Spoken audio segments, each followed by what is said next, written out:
White umbrella TV YouTube ചാനലിൻ്റെ പുതിയൊരു എപ്പിസോഡിലേക്ക് പ്രേക്ഷകരെ സ്വാഗതം ചെയ്യുവാണ്.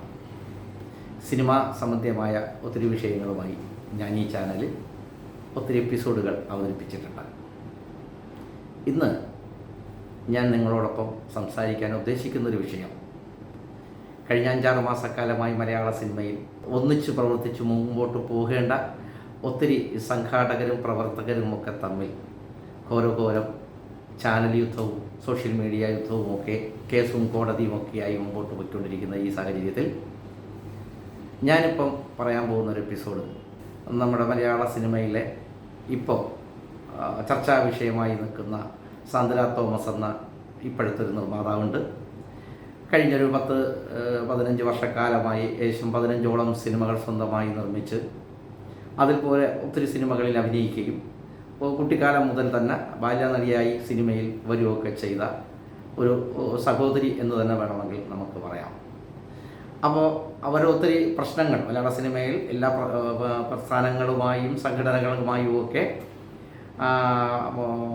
എന്താ പറയുന്നത്, കലഹിച്ചും സ്നേഹിച്ചും നിയമ നടപടികൾ സ്വീകരിച്ചുമൊക്കെ മുമ്പോട്ട് പോയിക്കൊണ്ടിരിക്കുന്ന ഈ സാഹചര്യത്തിൽ അവരുടെ ഒരു ഇൻ്റർവ്യൂ ഞാൻ കാണേണ്ടതായി വന്നു. അതായത് മലയാള സിനിമയിലെ പ്രൊഡക്ഷൻ കൺട്രോളർമാർ അല്ലെങ്കിൽ പ്രൊഡക്ഷൻ എക്സിക്യൂട്ടീവുമാർ എന്ന് പറയുന്ന ഒരു വിഭാഗത്തെക്കുറിച്ച് അവർ പറഞ്ഞൊരു സ്റ്റേറ്റ്മെൻറ്റ് ഞാൻ കണ്ടു. ആ സ്റ്റേറ്റ്മെൻറ്റ് ഒരുപക്ഷെ പലരും കണ്ടിട്ടുണ്ടാവുമായിരിക്കാം. ഇല്ലെങ്കിൽ ഞാൻ എൻ്റെ ഈ ചാനലിൽ തന്നെ അതിൻ്റെ ഒരു ക്ലിപ്പിങ്സ് കൂടി ഞാൻ ആഡ് ചെയ്യുന്നതാണ്. പ്രൊഡക്ഷൻ കൺട്രോളർ എന്ന് പറയുന്ന തസ്തിക ഈ ശരിക്കും പറഞ്ഞാൽ ഇനി മലയാള സിനിമയിൽ ആവശ്യമില്ല. അവരിപ്പോൾ ആർട്ടിസ്റ്റ് മാനേജേഴ്സാ. അവരിപ്പം ശരിക്കും പറഞ്ഞാൽ പ്രൊഡക്ഷൻ കൺട്രോളർ എന്നുള്ള പേര് മാറ്റി ആർട്ടിസ്റ്റ് മാനേജേഴ്സിന് മാറ്റണം.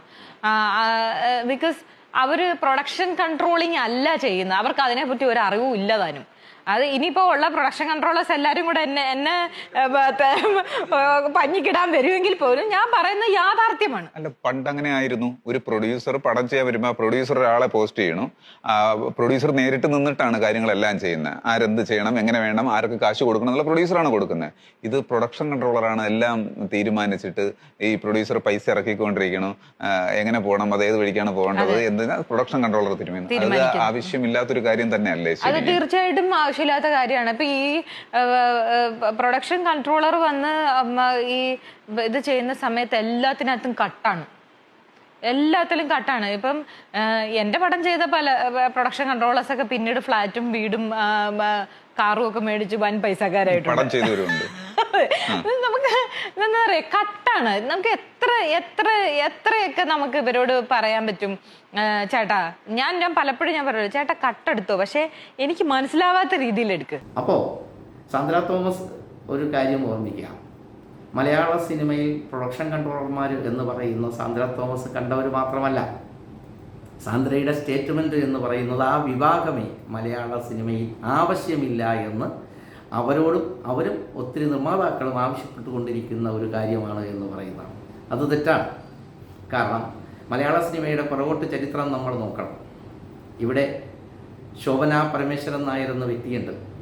പുള്ളി പ്രൊഡക്ഷൻ മാനേജരായി വന്നു. അദ്ദേഹം സ്റ്റിൽ ഫോട്ടോഗ്രാഫറായിരുന്നു. പിന്നെ പുള്ളി നിർമ്മാതാവായി മാറി. അദ്ദേഹം സംഗീതത്തിന് മനസ്സുകൊണ്ട് ഭയങ്കരമായി സ്നേഹിച്ച് ഒത്തിരി പുതിയ സംഗീത കലാകാരന്മാരെ സിനിമയിൽ പരിചയപ്പെടുത്തി. അദ്ദേഹവും ഒരു പ്രൊഡക്ഷൻ കൺട്രോളറായിരുന്നു. എം.ഒ. ജോസഫ് സാറും മലയാള സിനിമയിൽ പ്രൊഡക്ഷൻ കൺട്രോളറായി വർക്ക് ചെയ്തിട്ടുള്ള ആളാണ്. പാവമണി സാർ, പിന്നെ ശേഖരപിള്ള എന്ന് പറയുന്നൊരു വലിയ മനുഷ്യനുണ്ട്. അതുപോലെ തന്നെ KR ഷൺമുഖം, ലത്തീഫ് ഖാൻ, ഈ പറയുന്ന ഒരു വലിയ ശ്രേണി, സച്ചേട്ടൻ, മരിച്ചുപോയ സച്ചേട്ടൻ, ഇതിൽ പലരും RK നായർ ഉൾപ്പെടെ പലരും നമ്മളോടൊപ്പം ഉള്ളവരും ഇല്ലാത്തവരും ഒക്കെ നയിച്ചിരുന്ന ഒരു മേഖലയാണ് ഈ പ്രൊഡക്ഷൻ കൺട്രോളർ എന്ന് പറയുന്ന പോസ്റ്റ്. സാന്ദ്ര ഒരുപക്ഷെ ആ പോസ്റ്റിന് എത്രത്തോളം വില കൽപ്പിക്കുന്നു എന്ന് നമുക്ക് മനസ്സിലാകുന്നില്ല. പക്ഷേ ആ ജോലി ചെയ്യുന്നവരൊക്കെ തട്ടിപ്പുകാരാണെന്നും അവരൊക്കെ കമ്മീഷൻ വീരന്മാരാണെന്നും അവരെല്ലാം ഫ്ലാറ്റും സൗധങ്ങളും ഒക്കെ ഓരോ പടങ്ങൾ കഴിയുമ്പോൾ പടുത്തുയർത്തുന്നു എന്നൊക്കെ ഉള്ള ഒരു ഓപ്പൺ സ്റ്റേറ്റ്മെൻറ്റ് അത് സാന്ദ്ര തോമസ് പറഞ്ഞതൊട്ടും ശരിയല്ല. കാരണം 60 സിനിമകളിൽ മേൽ ജോലി ചെയ്ത ഞാനിന്നും വാടകയ്ക്കാണ് ഫ്ലാറ്റിൽ താമസിക്കുന്നത്. അതുപോലെ ഒത്തിരി പ്രൊഡക്ഷൻ കൺട്രോളർമാരും എക്സിക്യൂട്ടീവുമാരും ഒക്കെ ജീവിതത്തിൽ അവരവരുടെ അന്നെന്നുള്ള ജീവിതം മുമ്പോട്ട് കൊണ്ടുപോകാൻ വേണ്ടി കഷ്ടപ്പെടുന്നത് നമ്മൾ നേരിട്ട് കാണുന്നവരാണ്. മലയാള സിനിമയിൽ മാത്രം ഏകദേശം 1000-ഓളം പേര് ഈ തൊഴിൽ ചെയ്ത് ജീവിക്കുന്നുണ്ട്. നിങ്ങളൊരു കാര്യം മനസ്സിലാക്കണം, നിങ്ങൾ കൊടുത്ത സ്റ്റേറ്റ്മെൻറ്റ് ആ 1000 പേരെ മാത്രം ബാധിക്കുന്നതല്ല പ്രശ്നം. അതിൻ്റെ പിന്നിൽ ഓരോരുത്തർക്കും കുടുംബമുണ്ട്, മക്കളുണ്ട്. അതൊരു വലിയ ശൃംഖലയാണ്. അവരെല്ലാവരും അവരുടെ ഓരോ ചർച്ചകളിലോ സ്കൂളിലോ കോളേജിലോ മറ്റിടങ്ങളിലോ ഒക്കെ നിങ്ങളുടെ അച്ഛൻ്റെ സിനിമയിൽ പ്രൊഡക്ഷൻ കൺട്രോളാണോ അവരെക്കുറിച്ചാണല്ലോ സാന്ദ്ര തോമസ് പറഞ്ഞ എല്ലാം കള്ളന്മാരാണ് എന്ന് പറഞ്ഞ ഒരു സ്റ്റേറ്റ്മെൻറ്റ്, ഓപ്പൺ സ്റ്റേറ്റ്മെൻറ്റ് അവരുടെ കുടുംബത്തിനെയൊക്കെ എങ്ങനെ ബാധിക്കുന്നു എന്നുള്ളത് സാന്ദ്ര തോമസ് ഒന്ന് ആലോചിക്കണം. പിന്നെ എന്താണ് പ്രൊഡക്ഷൻ കൺട്രോളറുടെ ജോലി എന്നത് സാന്ദ്രയ്ക്ക് 10 പടവും 15 പടവും ചെയ്തപ്പോൾ മനസ്സിലായിട്ടില്ലെങ്കിലും അത് വ്യക്തമായി മനസ്സിലാക്കിയവരാണ് ഇന്ന് മലയാള സിനിമയിലെ വലിയ പ്രൊഡക്ഷൻ കമ്പനി. ഗുഡ് നൈറ്റ് എന്ന് പറയുന്ന കമ്പനിക്ക് വേണ്ടി 7 സിനിമ ചെയ്ത ആളാണ് ഞാൻ.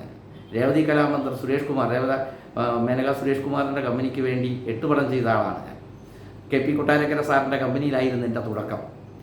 പിന്നെ വിജയ മൂവീസ് എന്ന് വേണ്ട മലയാള സിനിമയിലെ പ്രശസ്തമായ പ്രൊഡക്ഷൻ കമ്പനികളിൽ ഒന്നിൽ കൂടുതൽ സിനിമകൾ പ്രേംപ്രകാശ് ചേട്ടൻ്റെ കമ്പനി, നടനും നിർമ്മാതാവും ഒക്കെയായ പത്മരാജ സാറിന് മലയാള സിനിമയ്ക്ക് പരിചയപ്പെടുത്തിയ അദ്ദേഹത്തിന് ഇവർക്കൊന്നും സിനിമ അറിഞ്ഞുകൂടാത്തതുകൊണ്ടാണോ പ്രൊഡക്ഷൻ കൺട്രോളർമാർ അവരുടെ സിനിമയിൽ ഒരു പോസ്റ്റ് വെച്ച് അവർക്ക് പൈസ കൊടുക്കുന്നത്? അല്ല, അവർക്ക് സിനിമ അറിയാവുന്നത് കൊണ്ടാണ് അവരത് ചെയ്യുന്നത്. സാന്ദ്രയ്ക്ക് സിനിമ അറിയാത്തത് കൊണ്ടാണ്. സിനിമയുടെ നിർമ്മാണം 1, 2, 5, 10 സിനിമ കൊണ്ട് പഠിക്കാമെന്ന് സിനിമയെ പഠിക്കാൻ പറ്റത്തില്ല. ഞങ്ങളൊക്കെ 86-ൽ സിനിമയിൽ വന്നവരാണ്. ഇപ്പോഴും ഓരോ സിനിമയും പുതിയ സിനിമ ഒരു പുതിയ പാഠമായി പഠിച്ചുകൊണ്ടിരിക്കുന്നവരാണ്. അപ്പോൾ ആ പോസ്റ്റിൻ്റെ ഗുണം എന്താണെന്ന് മനസ്സിലാക്കണമെങ്കിൽ, ആ പോസ്റ്റ് എന്താണെന്ന് നിങ്ങൾക്ക് മനസ്സിലാക്കണമെങ്കിൽ ആദ്യം സാന്ദ്രയ്ക്ക് സിനിമ എന്തെന്ന് മനസ്സിലാക്കണം, സിനിമ നിർമ്മാണം എന്തെന്ന് മനസ്സിലാക്കണം, സിനിമയുടെ A-Z കാര്യങ്ങൾ മനസ്സിലാക്കണം. നമ്മുടെ കയ്യിൽ കുറച്ച് കാശ് ഉണ്ട് എന്ന് വിചാരിച്ച് നമുക്ക് സിനിമ നിർമ്മിക്കാമെന്ന് വെച്ചാൽ സിനിമ പഠിക്കാൻ പറ്റത്തില്ല. പിന്നെ ഒരു സിനിമയിൽ നിങ്ങൾ വെച്ച ഒരാളിനെ നിങ്ങൾക്ക് ശരിയില്ലെങ്കിൽ പിന്നെ നിങ്ങൾ രണ്ടാമതൊരു സിനിമയിൽ എന്തിനാണ് നിങ്ങൾ വെച്ചത്? അതിൻ്റെ കാര്യമില്ലല്ലോ.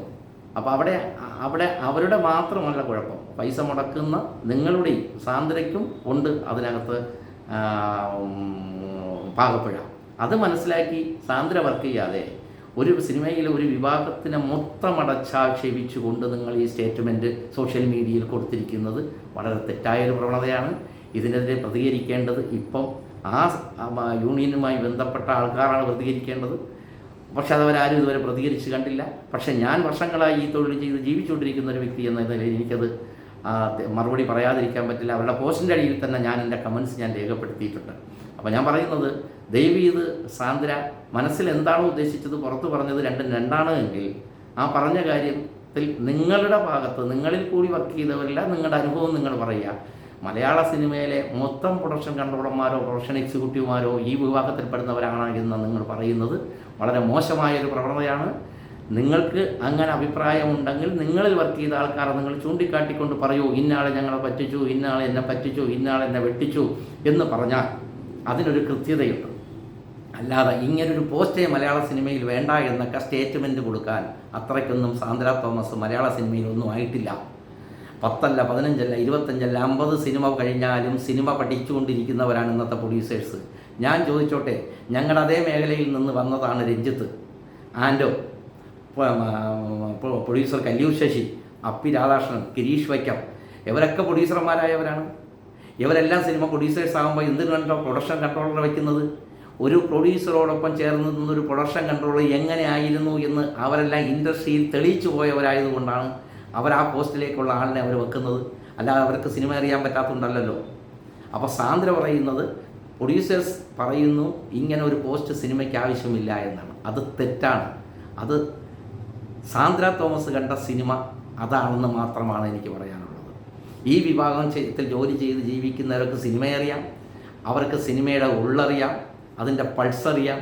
ഒരു സിനിമയ്ക്ക് വേണ്ടി കാശ് മുടക്കാൻ വരുന്നൊരു പുതിയ നിർമ്മാതാവായാലും പഴയ നിർമ്മാതാവായാലും അദ്ദേഹത്തിനെ എങ്ങനെ സിനിമയിൽ സേഫ് സോണിലൂടെ നിർത്തിക്കൊണ്ട് പടം റിലീസ് ചെയ്യിപ്പിക്കാൻ പറ്റുമെന്ന് തെളിയിച്ചവരാണ് ഞങ്ങളൊക്കെ.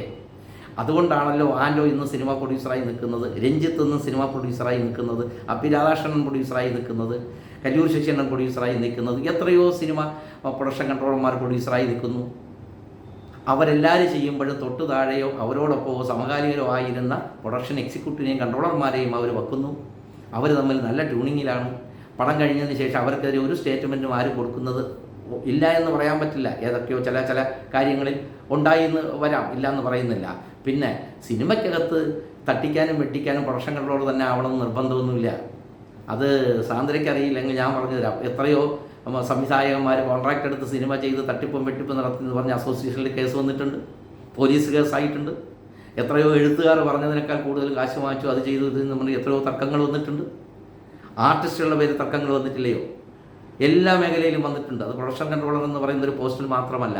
അപ്പോൾ നിങ്ങൾ ചെയ്യേണ്ടത് മലയാള സിനിമയിൽ ഒരു സിനിമ ചെയ്യുമ്പോൾ നിങ്ങൾ വെക്കുന്ന പ്രൊഡക്ഷൻ കൺട്രോളറിൻ്റെ എക്സിക്യൂട്ടീവിൻ്റെ ബാക്ക്ഗ്രൗണ്ട് നിങ്ങൾ നോക്കണം. പുള്ളി വന്ന വഴി നോക്കണം. പുള്ളി എത്ര സിനിമ ചെയ്തു എന്ന് നോക്കണം. ഏതൊക്കെ കമ്പനിയിൽ പുള്ളി ചെയ്തു, ഏതൊക്കെ സംവിധായകൻ്റെ കീഴിൽ ചെയ്തു എന്ന് നോക്കണം. അങ്ങനെയൊക്കെ നോക്കിയിട്ടായിരിക്കണം നിങ്ങൾ വെക്കേണ്ടത്. അല്ലാതെ കാടടച്ചുള്ള ഈ വെടിവെപ്പ്, വെരി സോറി സാന്ദ്ര തോമസ്, നിങ്ങൾ ചെയ്തിരിക്കുന്നത് വളരെ അന്യായമാണ്. ഇത് ഈ മേഖലയിൽ ഞങ്ങളെപ്പോലുള്ള ദിവസ ജോലിക്കാരായി ജോലി ചെയ്ത് ജീവിച്ചു പോകുന്നവരുടെ മേലുള്ള ഒരു കരിവാരിത്തേക്കലാണ്. അത് ഞങ്ങൾക്കും ഞങ്ങളെ കുടുംബത്തിനും കുടുംബാംഗങ്ങൾക്കും ഇടയിൽ, നാട്ടുകാരുടെയും സമൂഹത്തിലും ഇൻഡസ്ട്രിക്കകത്തും വളരെ മോശമായ ഒരു പ്രവണതയാണ് നിങ്ങളുടെ സ്റ്റേറ്റ്മെൻറ്റ് കൊണ്ടുണ്ടായിരിക്കുന്നതെന്ന് വളരെ വേദനാജനകമായി നിങ്ങളെ അറിയിക്കുകയാണ്. ദയവ് ചെയ്ത് നിങ്ങൾ ആ സ്റ്റേറ്റ്മെൻ്റ് ഒന്ന് തിരുത്തി കൊടുത്താൽ നിങ്ങൾ ചെയ്യുന്ന മലയാള സിനിമയോട് ചെയ്യുന്നൊരു വലിയ പുണ്യമായിരിക്കുമെന്ന് ഞാൻ ഇതിനെ പറഞ്ഞുകൊള്ളുകയാണ്. ഏവർക്കും നന്ദി.